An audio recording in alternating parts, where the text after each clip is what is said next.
Good morning, good afternoon, good evening, and welcome to our tour through the new world of possibilities given thanks to postbiotics.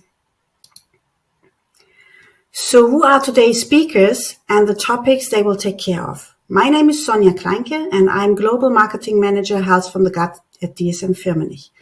And I will guide you through this webinar as well as a Q&A session at the end. We are very happy to welcome Colin Hill, Professor in the School of Microbiology at University College Cork. Colin will present some insights on what postbiotics are and why these biotics are an important part of our diet and lifestyle. He will also kick off the science background, sharing some preclinical data with you. Then Erik Eckhardt, our Postbiotic Platform lead at dsm-firmenich, will take over and dive deeper into the research on postbiotics, including digestive, immunity, and the future of postbiotic research by introducing you to Humiome Post LB. Last but not least, we welcome David Paxton, Regional Marketing Director at iHealth, who will highlight a case study on postbiotic B2C range Lacteol containing Humiome Post LB. David will also talk about the history of Lacteol and its portfolio opportunities in commercialization with focus on HCP approach and innovation. But before we get started, some useful information for you. If you have any questions, please type them into the Q&A box on the webinar screen and hit the submit button. If you experience any technical difficulties while watching the webinar, please refresh your browser as this mostly clears up the problems. If this doesn't help you, just type your issue into the Q&A box and a member of our technical team will help you. You should see a resource panel on your screen where you can access useful documents and links relating to today's topics. So today's webinar will look at unlocking a new world of possibilities thanks to postbiotics. The link between gut health, the microbiome, and biotics is well known. Consumers recognize the link between good gut health and, just to mention a few areas, overall wellness, maintaining immune function, the importance for physical health and mental well-being. So looking beyond digestive health is key for health from the gut solutions. Thanks to the extreme stability of postbiotics, they are easy to formulate with and offer some unique dosage form options versus standard biotics. In addition, the biotics landscape is expected to expand beyond pro and prebiotics. And now it's time for our first presentation. So Colin, the stage is yours. Thank you, Sonja, and I'm delighted to have this opportunity to talk about postbiotics, and I've titled this section Postbiotics Inanimate but Not Inactive. So first, let me get out of the way some conflicts or confluences of interest. I've been on the board of ISAP from 2009 to 2024. That's the International Scientific Association for Probiotics and Prebiotics. And why I mention that will become clear in a moment. And I do take part in ongoing research projects with a number of companies that you see listed there. My own research interests in my lab are listed across the bottom of the slide. I won't go through them one by one, but you can see that postbiotics are an area of significant interest to our group, and that's what I want to talk about now. So there's been lots of interest in recent decades and recent years in the biotics family. And I've listed them down the side there, what I consider to be the biotics. You've got the probiotics, prebiotics, postbiotics, and synbiotics. And fermented foods are also an important, at least first cousin, I think, to the biotic family, in that they contain live microbes and they're associated with beneficial effects on human health. And in recent years, ISAP has taken on the job of providing consensus statements on each of these biotics and on fermented foods. And I think this is a really important function that ISAP performs, because it's really important that if we're going to share information as scientists or between scientists and consumers, that we know what we're talking about, that we're using terms with agreed meaning. And so in the area of postbiotics, for example, there were 6 or 7 different postbiotic definitions floating around in the literature, and we felt it'd be good to try and bring a group together and come up with a single consensus on the term postbiotics. And I'm going to describe what that consensus arrived at in the next slide.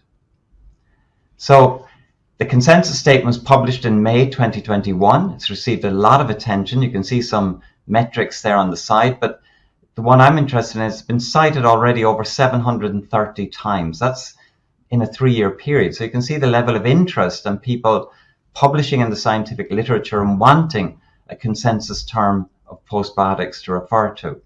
And the paper, there's a follow-up paper as well that was published on frequently asked questions about the ISAP postbiotic definition. So I'd really encourage you to read both papers. The definition itself is just 16 words, and 16 words can't really capture the entirety of those 2 papers. So again, I'd really encourage you to read the papers. But the 16 words are as follows. Postbiotics are a preparation of inanimate microorganisms and or their components that confers a health benefit on the host. Now, every word in a short definition like that is important, but there are 5 specific kind of beats within that definition that I want to pull out and talk to in greater detail. So why do we choose the term preparation? Well, we believe that the specific formulation that was used to generate the postbiotic that was used in the appropriate trials must be fully described. So how was the probiotic grown or the postbiotic grown? How was it inactivated? How has it been formulated? Are metabolites included or excluded from the final preparation? These are all very important characteristics of the final postbiotic preparation. Now, the word inanimate was chosen very deliberately. It might feel a little odd, but we didn't want to use words like inactive or dead. I mean, inactive is an odd word to use in a definition of something which is inherently active in that it confers a health benefit on the host, and dead didn't seem a very scientific term. So inanimate, or without life, captures the fact that these microorganisms were alive and then they've been inactivated. Microorganisms refers to the fact that, of course, postbiotics must be derived from microorganisms. These could be yeast or bacteria, but they must be well characterized. So an undefined group of microbes, say you'd find in a fermented food, an inactivated fermented food, or in a fecal fermentate or something like that, they would not qualify as postbiotics under this definition. And I suppose the current gold standard would be you'd expect to know every microbe in the preparation and have probably a whole genome sequence of that microbe or each microbe that's been included. And then a very important beat, if you like, is number 4. Cell biomass must be included. Now, metabolites may also be present. I'll elaborate on that in the next slide. But what's vital is that the cell, inactive or inanimate cell, and its components must be present in the final preparation. And then, of course, the key term within any of the biotic family is that they must confer a health benefit on the host, and that must be demonstrated in a properly controlled, high-quality trial appropriate for the intended use. So if you want to use the postbiotic in an animal host, you have to demonstrate the health benefit in that animal. If you want to use it in humans, then you have to demonstrate the health benefit in humans. And I've put an asterisk on the definition. That asterisk isn't on the actual definition, but just to remind me to say that this is a scientific opinion. It's a consensus. It's been heavily cited, as I've shown you, but it is not a legal definition. It has no standing with the regulatory authorities. Now, this is a kind of a graphic illustration of what a postbiotic is, just to elaborate on the 16-word definition. Start on the left here with a living microbe, or microbes, which may or may not be a probiotic. So you do not have to be a probiotic in order to become a postbiotic.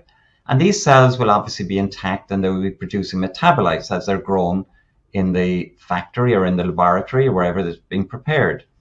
And then the microbes must undergo a deliberate inactivation step. So this could be heat, it could be pressure, it could be irradiation, and then you derive your postbiotic. And the postbiotic is composed of the inanimate cells and the microbial components. Metabolites may or may not be present. So metabolites being present does not mean something isn't a postbiotic, but the cell biomass must be present. That's the hallmark of a postbiotic. So many people ask, how could postbiotics work? If they're inanimate, if they're not living, if they're not generating new metabolites, how could they be active? How could they cause a health benefit? Well, we know already, for example, that vaccines are inanimate microbes or inanimate viruses, and they confer significant health benefits on the host. So we know that inanimate microbes can act through the immune system to prime the immune system, protect us against infection, for example. But when you think about it, our health status is a combination of the host, the microbiome, and our diet working together to generate our health status, whether that's healthy or diseased or unfortunately fatal combination. But every biological phenomenon between the diet, the host, the microbiome is mediated by molecules interacting with other molecules. And molecules don't ask each other if they're alive or not, they simply interact. But it may be important that certain molecules are presented in a context. And that's why you need the biomass present. A microbe may embed certain proteins or carbohydrates in its membrane or in its surface structures like cell walls, and that context may be very important for the immune system or the nervous system or other members of the microbiome to properly respond to that molecule. And then microbes may affect a host through the immune system, through the enteric nervous system, through epithelial cells, barrier function, through the microbiome, by producing molecules which interact with resident molecules or molecules in the diet.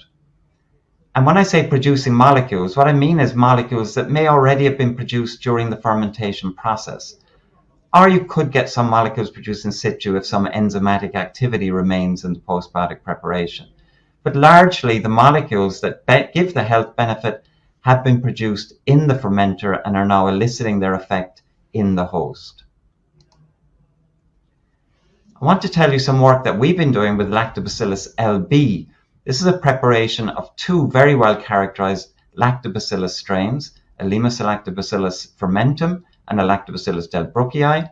And these two strains have been deliberately inactivated using heat, and the metabolites that were present in the initial fermentation are also present in the final material, and it therefore qualifies perfectly under the definition of a postbiotic. And I want to tell you about this paper we published back in 2019, which showed that heat-killed lactobacilli, at this point we were reluctant to use the term postbiotic because this was prior to the ISAP consensus definition, and there were a lot of different definitions in the literature, so we just referred to them as heat-killed lactobacilli. But what we were able to show was that, at least in a murine model, that these heat-killed lactobacilli, this postbiotic as we now know it to be, could alter both microbiota composition, so interact with the microbiota to cause defined changes, but also, very interestingly, impact on murine behavior in a positive way. So some of the data is here, and I hope that most of you will appreciate immediately what this figure represents, but basically this is 8 PCOA plots representing 8 week intervals in an 8-week trial with murine animals, with mice, and every single animal has its microbiome captured as a single dot on this two-dimensional square, this PCOA plot. And you can see that at week 0, the animals that received the postbiotic in red, and the postbiotics or the animals did not receive the postbiotics in blue, that the two circles capturing the majority of the animals completely overlap. And so there's no difference in the microbiota at the start of the experiment. But as time goes by, 1, 2, 3, 4, 5, up to week 8, you can see the animals' microbiomes begin to separate. And by week 8, the two sets of animals have quite distinct microbiomes. Now, these effects are subtle. They're not massive changes to the microbiome, but they are quite distinct and very reproducible. And so the Lactobacillus LB has had an impact on the microbiome, but is that a positive or negative impact? In order to determine that, you've got to go on and look at some kind of other readout in the animals. And the readout that we chose to look at was behavior. Now, we chose a number of different tests. They're listed here: the open field object recognition test, tail suspension test. I don't have time here to go into the background of these tests. What you can see in the bar charts on the bottom is that there were statistically and biologically significant differences between the two groups of mice, the control and those fed the Lactobacillus LB. And the readout of those changes is that Lactobacillus LB has an anxiolytic or a mild sedative or calming effect in these mice. So I thought it was very exciting to see impacts on murine behavior from an inanimate preparation of microbes that was delivered in the diet over an 8-week period. And this was also reflected in some of the readouts, other readouts like immune-related readouts, or corticosterone, which is a stress-related hormone in mice, equivalent to the human cortisol. And you can see in the bar chart on the left that baseline, without any stress being imposed, the animals had significantly lower levels of corticosterone. But when you expose the animals to stress, they did respond normally. So it wasn't that the stress response was completely ablated, it was just that the animals were milder or more calm than the animals that did not get the Lactobacillus LB. So a fascinating outcome. And we moved on from that to a second test where we wanted to see whether Lactobacillus LB could have an impact on colitis. Once again, this was published before the postbiotic definition, so we refer to them here as heat-treated lactobacilli rather than postbiotics. But what we're able to do was able to test these postbiotics in a murine model of colitis. And just very briefly, if you look at the central column, the one labeled beta diversity, you can see the same impact on the microbiome as we saw in the previous experiment. The microbiome distinctly separates between the animals fed the Lactobacillus LB and those which did not. But did this have an impact on colitis? That was the main readout of this experiment. And thankfully it did, otherwise I wouldn't have much to report here. What we did was we infected the animals with Citrobacter and then allowed them to recover. And animals that have been infected with Citrobacter then go on to develop colitis. And we're able to measure colitis by things like looking at fecal lipocalin-2. This is an inflammatory marker, and this was higher in the control mice than in the Lactobacillus LB fed mice. Things like small intestine length, increase of colon crypt depth happened again in the control mice, but was ablated in the Lactobacillus LB fed mice. So we can see that Lactobacillus LB has an effect, a minimizing effect on the colitis that's developed by the animals after the Citrobacter infection. Another very interesting experiment, and here we're calling it a postbiotic because this paper was published at the time that the ISAP definition was coming out. So the postbiotic consisting of heat-treated lactobacilli, we're able to show, and the panel on the right shows the detail, but I won't go through it, that essentially Lactobacillus LB-like preparations, when we fed them to animals, we saw an increase in their bifidogenic capacity, or the amount of bifidobacteria in the colon or in the feces of the mice went up significantly. And we did not see this with other lactobacillus preparations that we also heat and activated in the same way. And so there's a specific bifidogenic effect, which I think is very interesting, elicited by the Lactobacillus LB in this experiment. So what are the advantages of postbiotics? And I think Sonja already touched on some of these, but potentially they're safer than living organisms. I mean, obviously the normal safety standards must apply, but there is no risk that these postbiotics will go on to cause an infection or will spread person to person following ingestion. Sonja already touched on the fact that the dosing may be more precise. There's not going to be any growth of the microbes within the host, and therefore the amount that you deliver can be very precise. And of course, they can be co-administered with antibiotics because antibiotics cannot have an effect on inanimate cells. They can be stable. There can even be IP considerations because obviously you can't culture the microbes from a postbiotic product. So I want to thank you for your attention. I hope that's clarified a little bit at least of how a postbiotic is defined, and I've shared some preclinical data.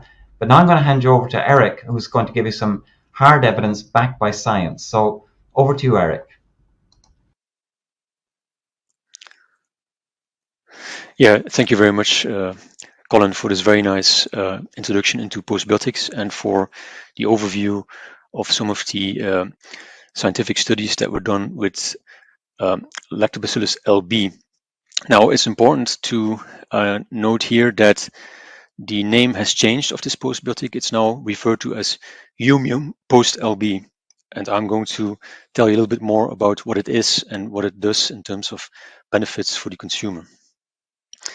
Now, Humiome Post LB dates back to the early 20th century, specifically to the Pasteur Institute in Paris. Back then, in 1900, Eli Mechnikov started the probiotic era. He postulated that health can be enhanced by manipulating the intestinal microbiome with host-friendly bacteria from yogurt. Now, one of his students at the Pasteur Institute, Pierre Boucard, he became fascinated by this concept of probiotics, and he set on to isolate lactobacillus from feces of an infant to develop this into a treatment of sorts for infant diarrhea.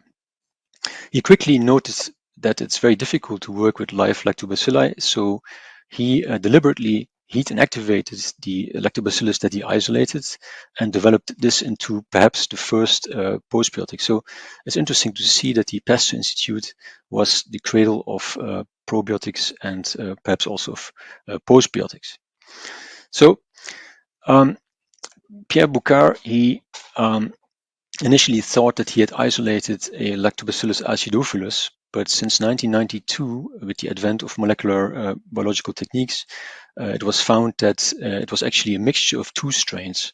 The dominant strain in this preparation is Lactobacillus fermentum, and there is a minor component composed of Lactobacillus delbrueckii. The heat inactivated bacteria of these two strains, together with the metabolites that are produced during the fermentation process, are referred to as the ingredient Humiome Post LB, and the finished product with the same components is sold under the brand name Lacteol, and David is going to talk a little bit more about Lacteol hereafter. So how is Humiome Post LB produced?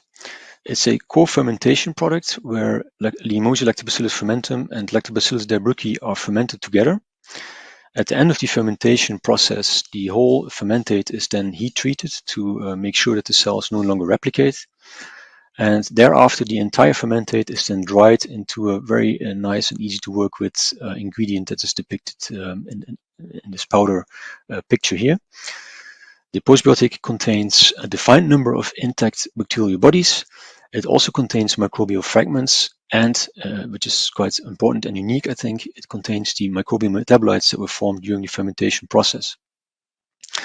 Now, before the Humiome Post LB leaves our factory, it first undergoes strict quality control testing. So we first make sure that we have at least 60 billion cells per gram.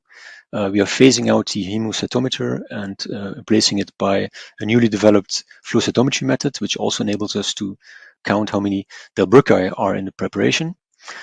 So that's for the cell bodies. And then the metabolites, we do not measure the individual metabolites at this point, but we make sure that each batch has sufficiently potent metabolites in the preparation. And to assure this, we perform two assays in our quality control lab in Houdan, west of Paris, where the material is produced, by the way. So the first test is we look at whether the Humiome Post LB can inhibit the adhesion and invasion of Salmonella to cultured epithelial KK2 cells. And we need to see at least a 90% reduction in invasion of these epithelial cells with Salmonella. The second test to assure that the metabolites are there in the right quality and quantity consists of direct inhibition of Salmonella by exposing the Salmonella to the product for a short time, and we need to see at least a 4-log reduction in growth of the Salmonella. Okay, so it's clear that from the composition of the product, this fully qualifies as a postbiotic. So we have a defined amount of inanimate, fully intact bacterial bodies. We do have for sure microbial cell fragments. We just don't measure them. And we have metabolites present in the product. So this is fully in line with the definition of postbiotics that Colin previously explained. What is not shown here yet is that the product also has a health benefit, which is absolutely essential for it to qualify as a postbiotic. And I will talk a little bit more about this in the following. Just a little recap, as shown in the first slide, it's a product that has proven its worth for more than a century. It has been tested in over 40 clinical and preclinical studies. It contains 2 unique and proprietary strains, so we store them still at the Pasteur Institute in Paris. It has health benefits in the area of digestive health and immunity. It's applied or applicable in nutraceuticals, but you can also incorporate it into functional foods and beverages because it's a postbiotic and you don't need to worry about keeping the cells alive. And it can be used in adults and children. Now, over the decades now, we have accumulated quite a lot of clinical evidence for the efficacy of Humiome Post LB. So we have several studies with an infant population in the field of acute diarrhea, diarrhea in adults, be it acute diarrhea, antibiotic-associated diarrhea, or chronic diarrhea, and in irritable bowel syndrome populations. And I will briefly discuss some of the clinical trials that are listed here. The first trial that I would like to highlight is a trial that was done in Peru, where infants presented to the clinic with acute diarrhea. They were then randomized to receive a placebo consisting of oral rehydration salts or Humiome Post LB together with the oral rehydration salts. The standard dose was used, meaning 10 billion of bacterial cells twice a day. And this was done for 4 days. Now, if you look at the table to the left, you see that there's a large subgroup of infants who presented with established diarrhea that was present for more than 24 hours. And this group of infants benefited the most of receiving the Humiome Post LB because the diarrhea duration was significantly shortened. So whereas the infants receiving the placebo had diarrhea that lasted for another 30 hours on average, the duration was shortened to 8.2 hours in the infants receiving the Humiome Post LB, and that's summarized in the graph to the right. So you basically have a 1-day reduction in duration of diarrhea. A second study at around the same time, this time in Ecuador, confirmed these findings. So these were also infants with acute diarrhea. They received also ORS in the placebo group, or ORS plus Humiome Post LB, 20 billion cell body equivalents per day. And here again, it was seen that the duration of diarrhea was shortened by about 1 day. So it reduced from 63.4 hours to 39.5 hours on average. And after the 4-day intervention with the Humiome Post LB, 85.7% of the infants no longer had diarrhea, whereas in the placebo group, 52.6% of the infants no longer had diarrhea. So a statistically and biologically significant benefit of Humiome Post LB. How about adults? This is a study done in Shanghai, where individuals presented with diagnosed diarrhea, so they had more than 3 loose bowel movements per day. The individuals were then randomized to receive a control product, lacidofilin, these are live lactobacilli, or the Humiome Post LB, 20 billion cell bodies per day, for 4 weeks. On the left, you can see a graph showing that at study entry, the individuals had indeed more than 3 bowel movements per day, but as the treatment progressed, the bowel movements reduced significantly, but more so in those receiving Humiome Post LB. And at the end of the study, at week 4, the number of bowel movements was normalized. So that was a very significant and welcome benefit. Additional endpoints were IBS related, so we saw a benefit also with Humiome Post LB in terms of stool consistency, abdominal pain, distension, and feeling of incomplete evacuation. These are typical IBS-like symptoms. And also important, of course, is that there were no adverse events reported in this study. Now, all these studies are more in the, if you will, the treatment realm. How about benefits for individuals who are more or less healthy? So we have very recent data from a study that we just finished in Japan with a similar design as this one here. Except that these patients did not have clinical diarrhea, they had self-reported increased daily bowel movements. So you can see this here on the graph to the right at intake. If you look at the graph to the right at -1 at intake, you can see that the individuals had a little bit more than 12 weekly bowel movements on average. They were then randomized to receive a placebo or Humiome Post LB, again 20 billion cell equivalents per day.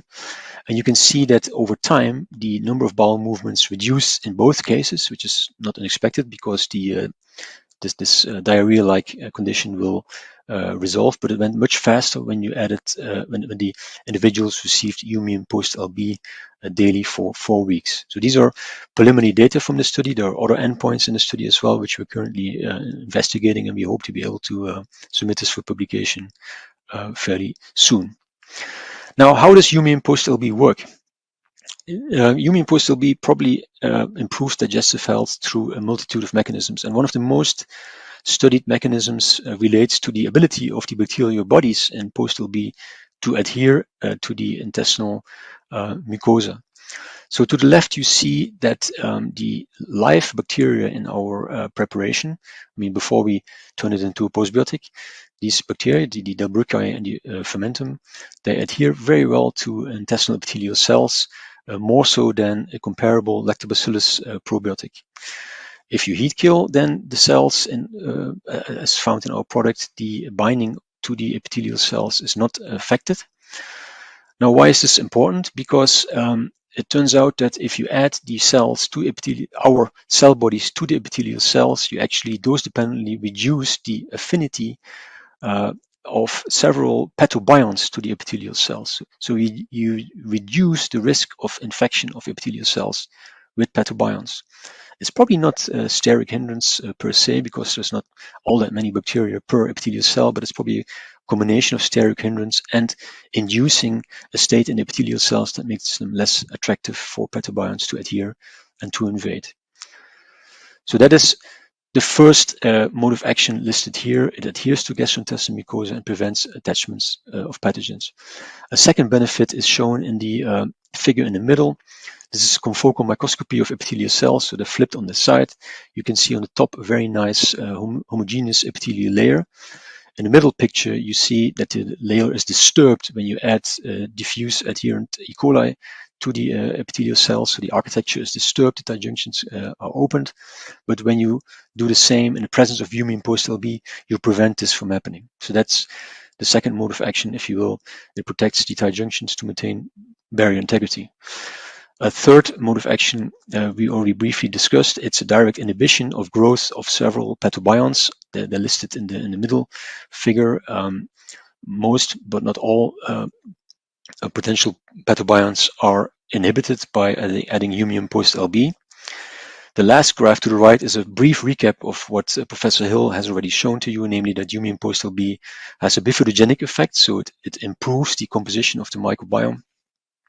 And then the fifth benefit was also shown by Professor Hill in terms of stimulating the natural mucosal immune defenses in the gut. So just to summarize this again, in the next slide, there's at least 5 modes of action associated with Humiome Post LB. To the left, it inhibits the adhesion and invasion of epithelial cells with a variety of potentially problematic microorganisms. The next figure shows that it stabilizes the epithelial barrier by strengthening the tight junctions between the epithelial cells. It may directly inhibit some of the pathobionts that are lurking in the intestinal lumen. It strengthens the mucosal immune system, and it improves the intestinal microbiome. So a multifaceted set of actions of the product. Now just a little bit about the ease of working with postbiotics. They're really stable. You don't need to worry about cold storage, about stability. They're easy to transport. They're easy to formulate with, so you don't need to worry about interactions between ingredients and live cells. And they're easy to pack in multiple dosage forms. And as Professor Hill already said, they are inherently more safe than probiotics. I mean, there's nothing not to say that probiotics are unsafe, but you really have zero risk of antibiotic resistance transfer or of proliferating of your microbes if they make it across the into the bloodstream. Now, it's really an easy to work with product. So at dsm-firmenich, in really a short time, we've been able to produce prototypes of liquid shots, gels, gummies, and the product is very stable in gummies, all sorts of sprinkles, candiceuticals, and so forth. But you can, of course, also use them in standard products such as capsules, vials, tablets, sachets, powders, and oil drops. So this this was Humiome Post LB, how it is made, what it does. And with this, I will hand over to David. Thanks very much. Fantastic. So I'm going to talk to you a little bit about our amazing brand Lacteol, and thanks very much to Colin and Erik, who've, I think, given a great setup for why this brand has been so successful. But before I talk a bit about the brand, I want to just highlight, for those of you that haven't seen this fantastic program on Netflix, Hack Your Health, The Secrets of Your Gut.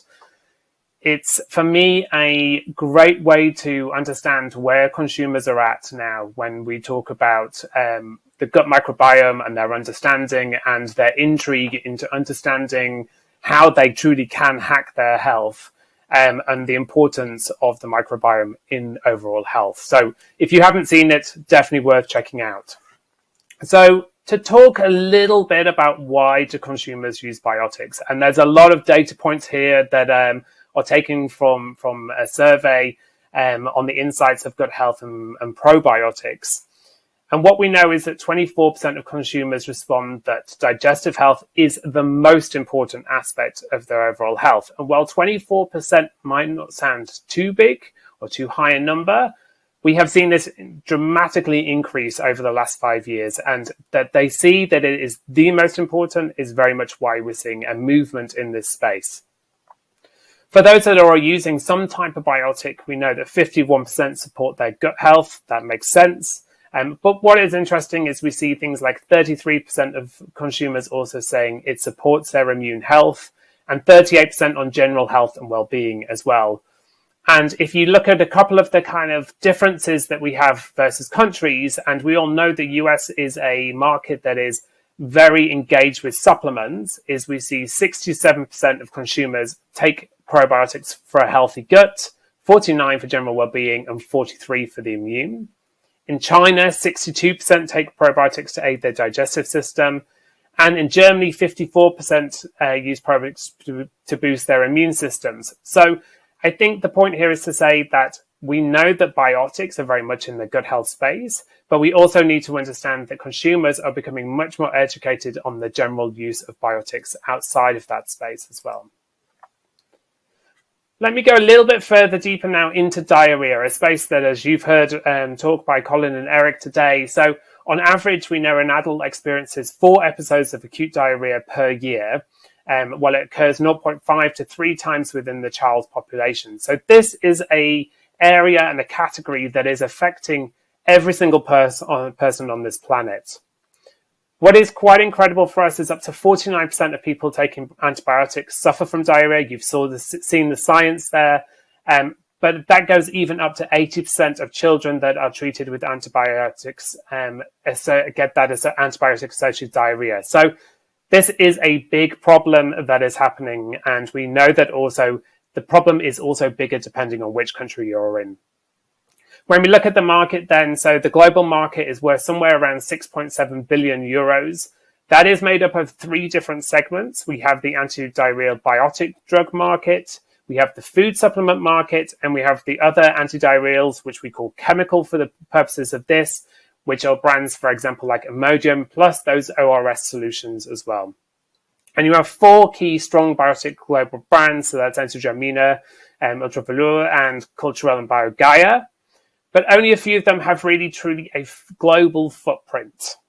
You have 4 key strong, again, in this chemical segment brands, which is Imodium, Pepto, Comba, and Smecta as well.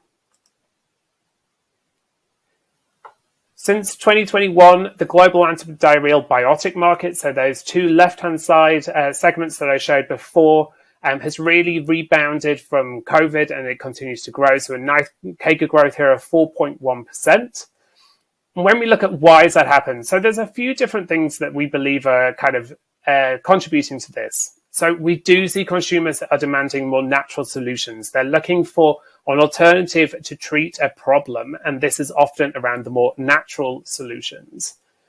Also, as we've talked about it both in the science but also in the diarrhea, as I talked about, we've seen a 65% growth in the use of antibiotics between 2000 to 2015 globally. So that is an explosion of antibiotics being used. And we know now that this also causes diarrhea. There's been really an introduction of lots of new products, and that's really helped to sort of add a lot of momentum into this category. And then we also see things like travel and social activities resume post-COVID, and travelers' diarrhea treatment is expected to reach approximately 1.3 billion in the US by 2027. And that's because, again, there's been an explosion of the high levels of travel, especially in the US outside of the US. So what we're seeing is there are more people traveling to different countries, and that does cause more travelers' diarrhea. So then introducing Lacteol, and I don't need to talk too much about this because I think Colin and Erik have done a fantastic job of setting us up, but we talk about ourselves being the pioneer in postbiotics, and with this proprietary blend of postbiotic strains. And you've heard a lot about the heat-treated Lactobacillus LB and also the metabolite-enriched cultural medium as well. As you've heard, over 100 years of scientific research, 40 peer-reviewed published publications, and 18 human clinical studies. It shortens the duration of occasional diarrhea, and what we really love, it works with your body. It improves the stool consistency, whilst also using hydration. The benefits are observed in less than 24 hours for all different types of diarrhea and can be taken proactively and reactively. So we often say for travelers' diarrhea, for example, you can be taking this even if you aren't suffering with the symptoms of diarrhea. You've heard a lot about this. It could be used by all age groups. And also in terms of the strength of our brand, which I'm going to talk a bit more about, but we're globally in over 30 countries, and we've had a 15% growth just in 2023. So, yep, we're currently active in 30 markets. Here on the map, you can see a little bit of our distribution here fully across the globe. We're entering now into US and China. We're the most prescribed postbiotic in the world. It's used and loved by healthcare professionals. You can see some of the quotes here that I won't read through. But and we've been used for over 100 years. So this is really our strength, is the amount of time we've been in market, the people who are using us and prescribing us as well. A little bit into our product range then. So we have 4 pillars of what we talk about for Lacteol. So we have our Lacteol adult and children. So here we have capsules and we have lightly flavored sachets as well. And this is really helping at the core of our business to treat diarrhea and restore the gut microbiota balance as well. So this is the biggest part of our portfolio and used most around the world. Over the last few years, though, we've introduced a few new products into the market. So we have Lacteol Baby, which is a dropper which can be used from 0 upwards. We also have a Lacteol ORS. So here, the power of this is we talk about the dual aspect of it. So the treatment of the diarrhea, but also to rehydrate in infants, children, and adults. So a product that can be used across all age groups. And also we have our Lacteol Restore. So this is a single dose, ready to drink sachet. And this is, again, to relieve diarrhea and restore the microbiota balance. And we specifically put this after antibiotic treatment. So the combination of those two things together. But of course, our core products and ORS can also be used with antibiotics as well. So how do we go to market? So a little bit on our global messaging. So we obviously have our detailing aid. So we are a brand that is predominantly, not fully, but predominantly focused on the healthcare professional market. So here we have all sorts of different ways that we talk to healthcare professionals, bringing to life all of the great science that you've heard from both Colin and Erik today. In terms of the way we position ourselves, so our line extensions, we really utilize this hero image and try to bring that to life in different ways to really simplify the message and for really cutting through in this market. Also, we also have a Postbiotics site of which we have articles, infographics, KOL slide decks. So we're really trying to educate also not just on the brand, but really on this new and evolving category of postbiotics as well. And a little bit finally, I just want to talk about how does this come to life then? So I've talked about 30 different markets, and of course we show up in different ways in different places. And over the years, what we've started to do is to make sure that we are also locally relevant. So we have all of our different materials translated, and we make sure that we are telling the right story for the right people in the right market. And excitingly, we'll also be talking a little bit more about the US as we start to launch into this space, which is obviously a massively competitive and mature market as well. So lots more to come in this space, but what we're really excited about is a well-established brand, bringing innovation to the market and starting to drive a further education to both doctors, HCPs in general, and to consumers. And with that, I'll pass you back to Sonja. Thank you very much, David, but also big thanks to Colin, Erik, and David for your fruitful and insightful presentations. So before entering the Q&A, I would love to summarize some key takeaways from today's presentations. So postbiotics is a preparation of inanimate microorganisms and or their components that confers a health benefit on the host. Also what you have heard in most of the presentation, that our Humiome Post LB brings more than 100 years of experience, more than 40 clinical and preclinical studies, and is targeting adults and children. And you have also seen infants as well. So we have a good safety profile with the product. It's stable, it's recognized, and it's easy to use. And last but not least, unlimited potential dosage forms that you can incorporate the product in. So capsules, liquids, sachets, soft chews, sticks, gummies, and much more. And if you would like to learn more about our capabilities in the microbiome space, then I would love to also invite you to reach out to us and to learn more about our portfolio solutions and clinical studies that we can offer to you.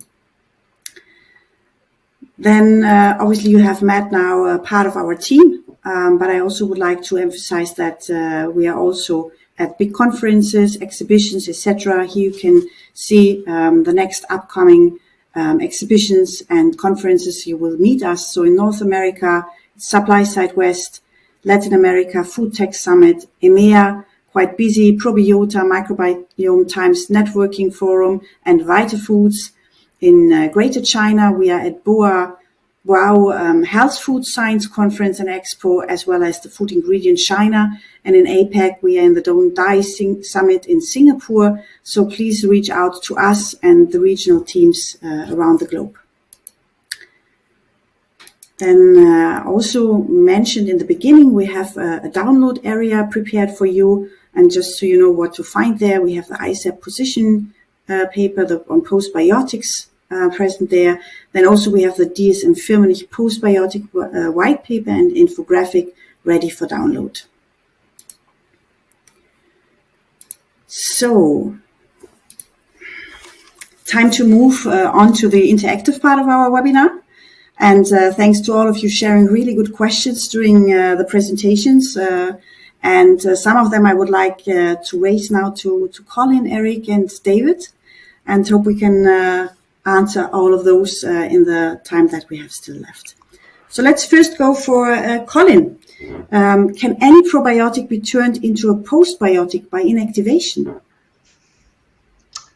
It's a really good question. The answer is we don't know. I mean, certainly, let me take that question slightly differently. Some people ask, does every postbiotic has to start out as a probiotic? And I think we've established over the course of this presentation that that's not the case, that we do not have to formally prove something to be a probiotic before it can become a postbiotic. But then many people have the question that you've just posed: would all probiotics have postbiotic activity were they to be inactivated? And the only answer to that is you'd have to try it. There are certainly some probiotics we would expect that work through their surface structures that interact with the immune system, the enteric nervous system. I think would have a very good chance of also working as postbiotics. But in every case, the postbiotic preparation would have to be made, tested in a properly controlled trial, and formally shown to be a postbiotic. Thank you, Colin.